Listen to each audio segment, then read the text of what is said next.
വചനമായ ദൈവമേ, അവിടുത്തെ വചനം ഞങ്ങൾക്ക് ആശീർവദിച്ച് നൽകുകയും വചനത്തിൻ്റെ സാക്ഷികളായി ജീവിപ്പാൻ ഞങ്ങളെ ശക്തീകരിക്കുകയും ചെയ്യണമേ. 23-ാം സങ്കീർത്തനം. സർവേശ്വരന എൻ്റെ ഇടയൻ, എനിക്ക് ഒരു കുറവും വരികയില്ല. പച്ചപ്പുൽപ്പുറത്ത് അവിടുന്ന് എന്നെ കിടത്തുന്നു, പ്രശാന്തമായ അരുവികളിലേക്ക് അവിടുന്ന് എന്നെ നയിക്കുന്നു. അവിടുന്ന് എനിക്ക് നവോന്മേഷം നൽകുന്നു. അവിടുത്തെ സ്വഭാവത്തിന് ചേർന്ന വിധം അവിടുന്ന് എന്നെ നേർവഴിയിൽ നയിക്കുന്നു. കൂരിൽ നിറഞ്ഞ താഴ്വരയിൽ കൂടെ നടക്കേണ്ടി വന്നാലും ഞാൻ ഭയപ്പെടുകയില്ല. അവിടുന്ന് എൻ്റെ കൂടെ ഉണ്ടല്ലോ. അവിടുത്തെ വടിയും കോലും എനിക്ക് ധൈര്യം നൽകുന്നു. എൻ്റെ ശത്രുക്കൾ ലജ്ജിക്കും വിധം അവിടുന്ന് എനിക്ക് വിരുന്നൊരുക്കുന്നു. എൻ്റെ തല എണ്ണ കൊണ്ട് അഭിഷേകം ചെയ്യുന്നു. എൻ്റെ പാനപാത്രം നിറഞ്ഞ കവിയുന്നു. അവിടുന്ന് നന്മയും കരുണയും അവിടുത്തെ ആയുഷ്കാലം മുഴുവനും എന്നെ പിന്തുടരുന്നു. സർവേശ്വരൻ്റെ ആലയത്തിൽ ഞാൻ എന്നേക്കും വസിക്കും. ഇതൊരു 50 പ്രാവശ്യമെങ്കിലും വായിച്ച് കേട്ടിട്ടില്ലാത്ത ആരും തന്നെ 50 വയസ്സ് കുറഞ്ഞത് ഉള്ളിരിപ്പിക്കും. എന്നാൽ എൻ്റെ ഒരു ചോദ്യം, ഇവരൊരു വാചകമെങ്കിലും ജീവിതത്തിൽ യഥാർത്ഥമാക്കി എത്ര പേരുണ്ട്? കഴിഞ്ഞ വർഷത്തെ യോഗത്തിൽ സംബന്ധിച്ച അനേകർ ഇന്ന് ഈ യോഗത്തിലുണ്ട്. നിങ്ങളോട് എനിക്ക് ഒരു ചോദ്യം, കഴിഞ്ഞ വർഷത്തിലെ യോഗം കൊണ്ട് നിങ്ങൾക്ക് എന്തോ ഗുണമുണ്ടായി? 121 വർഷം യോഗത്തിൽ സംബന്ധിച്ചു, അല്ലെങ്കിൽ അത് 100 വർഷം, അല്ലെങ്കിൽ 80 വർഷം. ഗുണമെന്നാ?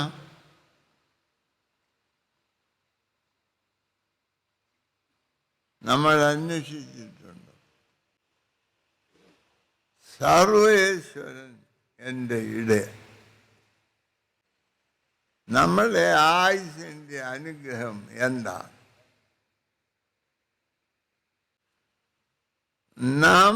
നമ്മെ നയിക്കുന്നത്, ഭരിക്കുന്നത്, ക്രമീകരിക്കുന്നത് എന്താണ്?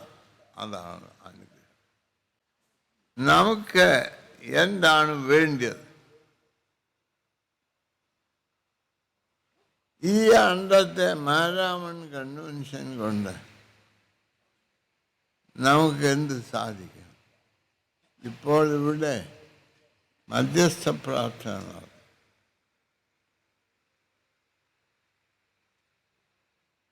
നമ്മൾ ഇതിലാർക്ക് വേണ്ടിയെങ്കിലും ഇത് കഴിയുമ്പോൾ ഈ ആഴ്ചയിലോ വരുന്ന ആഴ്ചയിലോ പ്രാർത്ഥിക്കും. ഇവിടെ ഈ ആണ്ടിൽ നമ്മൾ പ്രാർത്ഥിച്ച ആരെയെങ്കിലും നിങ്ങളുടെ അയൽവക്കത്തുള്ള ഒരാളിന് വേണ്ടി പ്രാർത്ഥിച്ചില്ല, ആ ആളിനെ നിങ്ങൾ പോയി ഒന്ന് സന്ദർശിക്കും. നമ്മുടെ പ്രാർത്ഥന എന്ന് പറയുന്നത് നമ്മുടെ ചുമതലയെല്ലാം ദൈവത്തെ ഏൽപ്പിക്കുന്നതിനാണ്, അല്ലേ? അതായത് ഞങ്ങളുടെ ചാക്കോച്ചൻ സൂക്കേടായി വെല്ലൂരിൽ കിടക്കുന്നു, ഞങ്ങൾ എന്തേലും ചെയ്യുമെന്ന് വിചാരിക്കുന്നുണ്ട്, അത് നടക്കാൻ പോകുന്നില്ല. ചാക്കോച്ചനോട് നിനക്ക് സ്വല്പം സ്നേഹമുണ്ട്, നീ അങ്ങ് സൗഖ്യമാക്കിക്കോണം, അല്ലാതെ ഈ മാരാമെന്ന് പറഞ്ഞ ഒരെണ്ണം അതിൽ സഹകരിക്കുമെന്ന് വിചാരിക്കരുത് എന്ന് പറയുന്നതിനാണ് ഈ മധ്യസ്ഥ പ്രാർത്ഥന എന്ന് പറയുന്നത്. ആണോ അല്ലയോ? ദൈവം പ്രവർത്തിക്കുന്നത് മനുഷ്യരിൽ കൂടെയാണ്, അല്ലേ?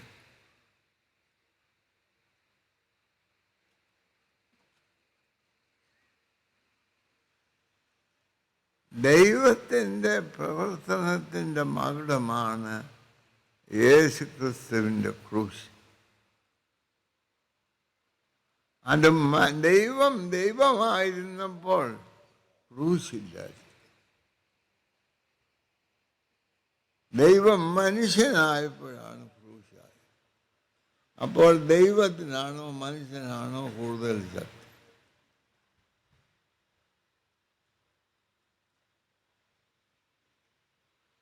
ഞാനൊരു ചോദ്യം ചോദിക്കാം. ദൈവത്തിന് ഒരു മനുഷ്യന് ചെയ്യാൻ പാടില്ലാത്ത എന്തെങ്കിലും കാര്യം യേശുക്രിസ്തു ചെയ്തിട്ടുണ്ട്? എന്നാൽ യേശുക്രിസ്തു ജീവിച്ചതുപോലെ മറ്റാരെങ്കിലും ജീവിച്ചിട്ടുണ്ട്? ഈ ഇന്നത്തെ ഈ യോഗം കൊണ്ട് എന്ത് സാധിക്കണം? എന്നിൽ യേശുക്രിസ്തുവിനെ മറ്റുള്ളവർ കാണാൻ സാധിക്കും. നിങ്ങൾ ഈ ആഴ്ചയിലോ വരുന്ന ആഴ്ചയിലോ ഒരു ദിവസം യേശുക്രിസ്തുവിനെ മറ്റു മനുഷ്യർ കാണത്തക്കവണ്ണം എന്നിലുള്ള സ്വഭാവ വിശിഷ്ടത എന്ത് എന്നൊന്ന് ഒരു മണിക്കൂറെടുത്തൊന്ന് ആലോചിക്കുക. നിങ്ങൾ നല്ല ഞാനും കൂടെ കൂടി. നമുക്കൊരു പാട്ടുണ്ട്, നിന്നെ കാണും ജനങ്ങൾക്ക് പിന്നെ ദുഃഖമൊന്നുമില്ല. അപ്പോൾ ഇപ്പോഴത്തെ ദുഃഖത്തിൻ്റെ കാര്യം എന്നാ? മാതാമെന്ന് കൺവെൻഷന് ദൈവത്തെ കാണാൻ സാധിക്കുന്നു. ഈ വന്നവരെല്ലാവരും ദൈവത്തെ കണ്ടിരുന്നെങ്കിൽ ഇത്രയും പേർക്ക് ദുഃഖമില്ല. അത്രയും പേര് ദുഃഖമില്ലാത്തവരെ കണ്ടപ്പോൾ അത്രയും പേർക്ക് ദുഃഖമില്ലാതായ. ദുഃഖം വർദ്ധിക്കാനോ ദുഃഖം കുറയാനോ മാരാമൺ കൺവെൻഷൻ. നമ്മൾ വിശുദ്ധ കുർബാന അനുഷ്ഠിക്കുമ്പോൾ ഈ അച്ഛന്മാരെ നമ്മളൊക്കെ ആദ്യം ഒരു അനുതാപത്തിൻ്റെ പ്രാർത്ഥന ചോദിച്ചു. നമ്മൾ എല്ലാം തെറ്റായി, വ്യാഴത്തിലും വചനത്തിലും പ്രവൃത്തിയിലും നോട്ടത്തിലും എല്ലാം തെറ്റി, മറ്റവനെ പോലെ തെറ്റി, ഇവനെ പോലെ തെറ്റി, എന്തെല്ലാം അവർ പറഞ്ഞ് പിടിപ്പിക്കുന്നത്. എന്നാൽ നമ്മളതെല്ലാം ശരിയാണെന്ന് പറയുന്ന കാര്യം പരമാർത്ഥത്തിൽ അത് ശരിയുമാണ്.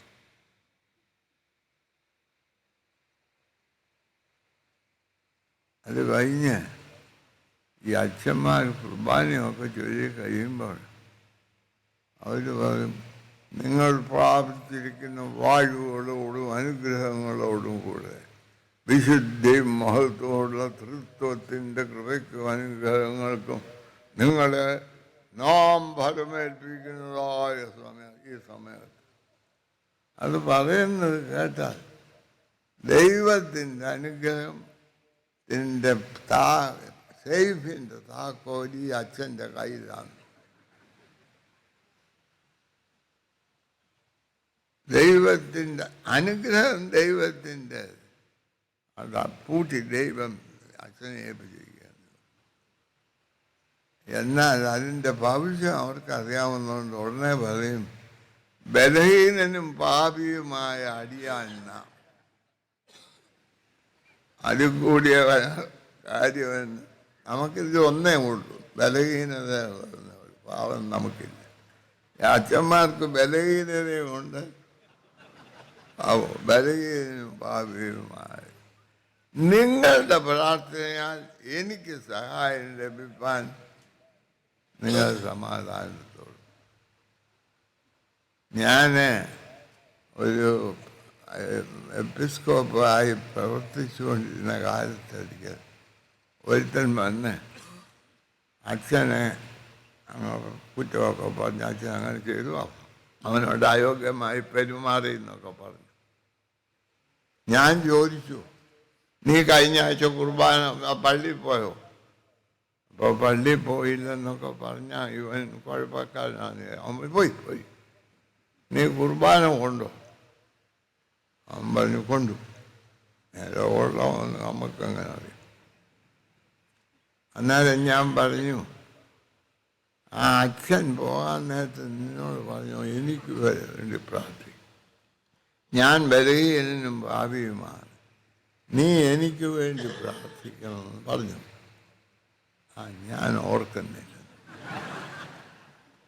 ഞാൻ പറഞ്ഞു പ്രാർത്ഥിക്കാം. നീ പ്രാർത്ഥിച്ചു. അങ്ങർക്ക് വേണ്ടിയാ പ്രാർത്ഥിക്കുന്നത് എന്ന് പറഞ്ഞു. ഞാൻ അച്ഛൻ അന്നേരമേ പറഞ്ഞില്ലയോ, ഞാൻ ബലഹീനനും പാപിയുമാണ്, ഞാൻ കുറ്റം ചെയ്തു, നിന്റെ പ്രാർത്ഥനയിലേ എനിക്ക് രക്ഷയുള്ളൂ എന്ന് പറഞ്ഞില്ലേ? നീ പ്രാർത്ഥിച്ചില്ല. അപ്പോൾ കുറ്റക്കാരൻ നീ ആണോ അച്ഛനാണോ? തിരുമേണ്ടായിരിക്കും വന്നാൽ ചോദിക്കുന്നതിന് ഉത്തരമല്ല, വന്നവനെ കുലക്കുന്ന പണിയാണ് എന്ന് പറയും. ഞാൻ പറഞ്ഞു, ഞാൻ ചോദിച്ചതിന് ഉത്തരം പറഞ്ഞേച്ച് പിന്നെ എന്നെ കുറ്റം പറ. അതായത് നമുക്ക് വേണ്ടിയിരിക്കുന്നത് ദൈവത്തിൽ നിന്ന് മറ്റുള്ളവർക്ക് അനുഗ്രഹം പ്രാപിക്കുന്നതാണ് ഈ കൺവെൻഷൻ. ഈ കൺവെൻഷൻ്റെ പ്രധാന സംഗതി ഇവിടെ വന്നവർക്ക് വേണ്ടിയാണോ വരാത്തവർക്ക് വേണ്ടിയാണോ?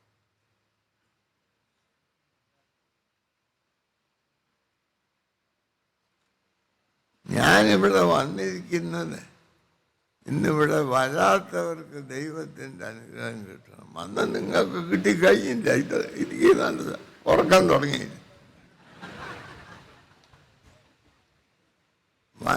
ലോകത്തിൻ്റെ രക്ഷയ്ക്കാണ് മാരാമൺ കൺവെൻഷൻ, മാർത്തോമാ സഭയുടെ അന്നോ ലോകത്തിൻ്റെ രക്ഷയ്ക്ക്. ഈ നമ്മുടെ കഴിഞ്ഞത്തെ കൺവെൻഷൻ കൊണ്ട് ലോകത്തിനുണ്ടായ ഗുണം എന്നാ നിങ്ങൾ പറ? നിങ്ങളുടെ അയൽവാസിക്കുണ്ടായ ഗുണം. ഈ പ്രാവശ്യത്തെ ശബരിമല യാത്രയിൽ ആളുകൾ യാത്ര ചെയ്തപ്പോൾ പല സ്ഥലത്ത് ജയിലിലെ പുള്ളികൾ വളരെ നല്ല ഭക്ഷണം ആളുകൾ കൊടുത്തു. 25 രൂപയ്ക്ക് 6 ചപ്പാത്തിയും ഒരു വെജിറ്റബിൾ കറിയും കൊടുത്തു. ഞാൻ ജയിലിൽ പോകാൻ യോഗ്യനായതുകൊണ്ട് ഞാനത് 2-3 വട്ടം കഴിച്ചു. 25 രൂപ കൊടുത്ത് കഴിച്ചു. വെല്ലൂരിൽ ഞാൻ ചികിത്സയ്ക്കായി പോയി. അവിടെ ചെന്നപ്പോൾ രാത്രിയിൽ അവിടുത്തെ ജയിലർമാർ ഇതുപോലെ വില കുറച്ച് ഭക്ഷണം കൊടുക്കും. എനിക്കതുകൊണ്ട് നിങ്ങളോട് ചോദിക്കാനുള്ളത്, ദോഷം മാത്രമുള്ള ഒരാളിനെ നിങ്ങളറിയുമോ? നിങ്ങൾ ഒഴിച്ച ദോഷം മാത്രമുള്ള ഒരാളിനെ അറിയുമോ? നന്മ ഒന്നുമില്ലാത്ത ഒരാളിനെ നിങ്ങൾ അറിയുമോ? നന്മ ചെയ്യുക തിന്മ ചെയ്യുക എന്നുള്ളതല്ല, ദൈവ ഇഷ്ടം നിറവേറ്റുന്നതാണ് ആവശ്യം. ഇവിടെ പറയുന്നുണ്ട്, യഹോവ എൻ്റെ ഇടയനായി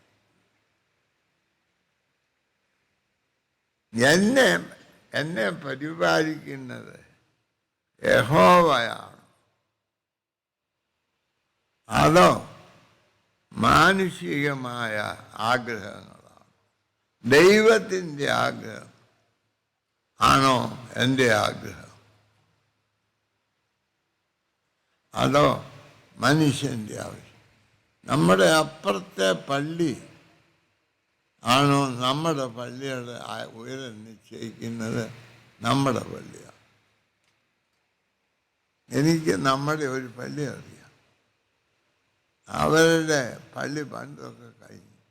അപ്പോൾ അതിൻ്റെ അടുത്ത് മലങ്കര ഓർത്തഡോക്സുകാരൊരു പള്ളി പണി.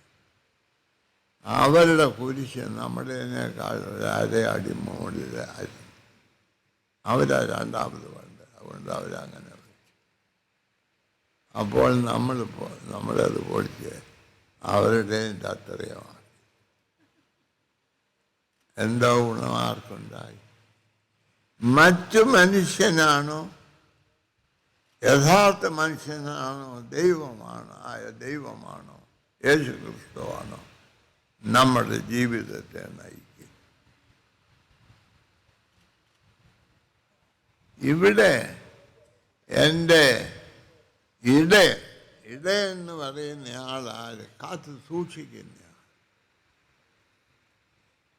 ദൈവം നമ്മെ ഭരിക്കുന്നവനല്ല, ദൈവം നമ്മുടെ ഇടയനാണ്. രണ്ടാമതെനിക്ക് ഒന്ന്, ദൈവമാണ് മനുഷ്യൻ എങ്ങനെ ആയിരിക്കണമെന്ന് നിശ്ചയിക്കും. അല്ലേ? നിങ്ങൾ ആരുടെയെങ്കിലും മുഖത്തിൻ്റെ ഭാവം ഈ വിധത്തിലായിരിക്കുമെന്ന് നിങ്ങൾ ജനിക്കുന്നതിന് മുമ്പ് നിങ്ങളോട് 10 മാസം ഉണ്ടായിരുന്നത് നിങ്ങളുടെ അമ്മയ്ക്ക് അറിയാമായിരുന്നു. അറിയാമായിരുന്നു. നിങ്ങൾ ആർക്കെങ്കിലും നിങ്ങളുടെ മകളുടെ മുഖം ഇങ്ങനെ ആയിരിക്കുമെന്ന് നിങ്ങൾ പ്രസവിക്കുന്നതിന് മുമ്പ് അറിയാമായിരുന്നു.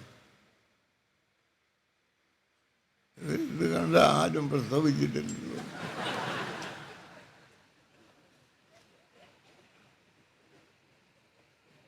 അറിഞ്ഞുകൂടാ. അറിയാവുന്ന ഒരാളെ ഉള്ളായിരുന്നു, ദൈവം. എന്നാൽ ദൈവം നൽകിയതായിട്ടുള്ള ആ സ്വരൂപം അതിനെ നല്ല ബ്യൂട്ടി ഷോപ്പിലാക്കുന്നത് പോലെ ആക്കാനായിട്ട് ദൈവം നിയമിച്ചതാണ് ദൈവത്തിൻ്റെ സഭ. നിങ്ങൾ ഈ കല്യാണങ്ങൾക്ക് പോയിട്ടുണ്ടോ?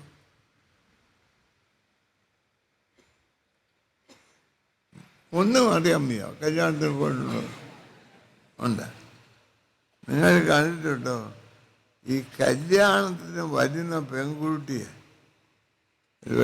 ഒരു സ്ഥലത്ത് ഞാൻ കല്യാണത്തിന് ചെന്നപ്പോൾ ആ കൊച്ചൻ പറഞ്ഞു, ഇത് ഞാൻ കണ്ട പെണ്ണല്ല, ഞാൻ കേട്ടില്ല, ഇത് വേറെ ഒരു പെണ്ണാണ്. അവൻ കണ്ടത് ആരെയാണ് ഞാനെങ്ങനെ അറിയും? അതുകൊണ്ട് ഞാനൊന്നും പറഞ്ഞില്ല. അവൻ പറഞ്ഞു, ഞാൻ കേട്ടുകയില്ല, ഞാൻ കണ്ടതല്ല.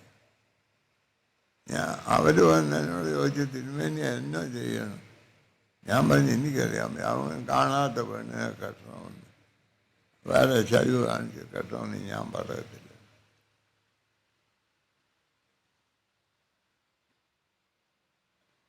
ഇതാണ് ദൈവം ചെയ്യുന്നത്. ദൈവം ഒരു ബ്യൂട്ടി ഷോപ്പ് ഇട്ടിട്ട്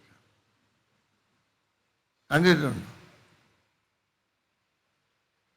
ദൈവത്തിൻ്റെ ബ്യൂട്ടി ഷോപ്പിനാണ് മാരാമൺ കൺവെൻഷൻ. വന്നയാളല്ല തിരിച്ചു പോകുന്നല്ലേ.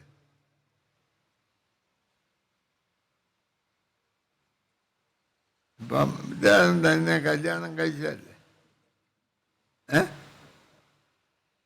ഇദ്ദേഹം കണ്ട പെണ്ണിനെയാണോ കെട്ടിയത്? ആ കണ്ട സമയത്തെ ആ പെൺകുട്ടിയും കെട്ടാൻ വന്നപ്പോഴത്തെ കുട്ടിയും തമ്മിൽ വലിയ വ്യത്യാസമില്ലായിരുന്നു. ഇതാണ് ദൈവത്തിൻ്റെ ബ്യൂട്ടിഷം. സാധാരണക്കാരെ അസാധാരണക്കാര. അതുകൊണ്ട് നമ്മൾക്കുള്ള സാധ്യതകൾ യഥാർത്ഥമാക്കുന്നതിന് ദൈവത്തെ നമ്മുടെ ഇടയനായിട്ട് എടുക്കുക. യഹോവയിൽ ആശ്രയിക്കുന്നവർക്ക് ഒരു നന്മയ്ക്കും കുറവില്ല. അതുകൊണ്ട് നിങ്ങളുടെ ജീവിതത്തിൻ്റെ സൗഭാഗ്യം നിശ്ചയിക്കുന്ന സ്ഥലമാണിത്. 121 മാരാമൺ കൺവെൻഷൻ അനുഗ്രഹീതമായ രീതിയിൽ പമ്പ മണൽപ്പുറത്ത് നടക്കുവാൻ സാധിക്കുന്നതിൽ ദൈവത്തെ മഹത്വപ്പെടുത്തുന്നു. അനേക ദൈവവിശ്വാസികളെ കൂട്ടിവരുത്തുന്ന അനുഗ്രഹീതമായ ഈ കൺവെൻഷൻ പമ്പ മണൽപ്പുറത്തിൻ്റെ അനുഗ്രഹമാണ്. സഭാവ്യത്യാസമെന്നെ ദൈവജനത്തെ കൂട്ടിവരുത്തുന്ന ഈ അനുഗ്രഹീതമായ കൺവെൻഷനിൽ അനേക ആളുകൾ അവരുടെ വ്യക്തി ജീവിതത്തിലും സാമൂഹിക ജീവിതത്തിലും നന്മ അനുഭവിക്കുവാൻ ഇടയാകുന്നു ഓർത്ത് ദൈവത്തെ സ്തുതിക്കുന്നു. ഈ വർഷവും മാരാമൺ കൺവെൻഷൻ വ്യാപരിച്ച ദൈവകൃപയ്ക്ക് ദൈവത്തിന് നന്ദി പറയുകയും കൂടി വന്ന ജനത്തിൻ്റെ അനുഗ്രഹത്തിനായി പ്രാർത്ഥിക്കുകയും ചെയ്തുകൊണ്ട് 121 മാരാമൺ കൺവെൻഷന് എല്ലാവിധ ആശംസകളും നേരുന്നു.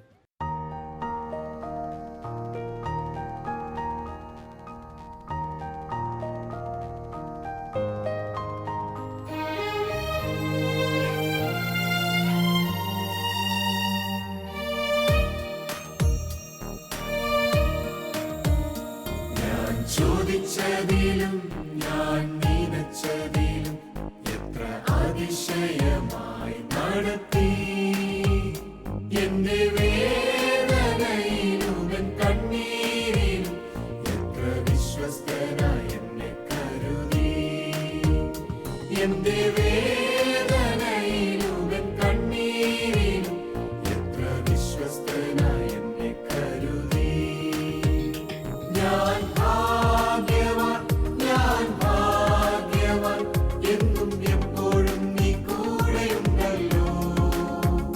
ഭയമേതുമില്ല, പതറിയിടുകില്ല, എന്നും എപ്പോഴും നീ കാവലുള്ളതാ. ഞാൻ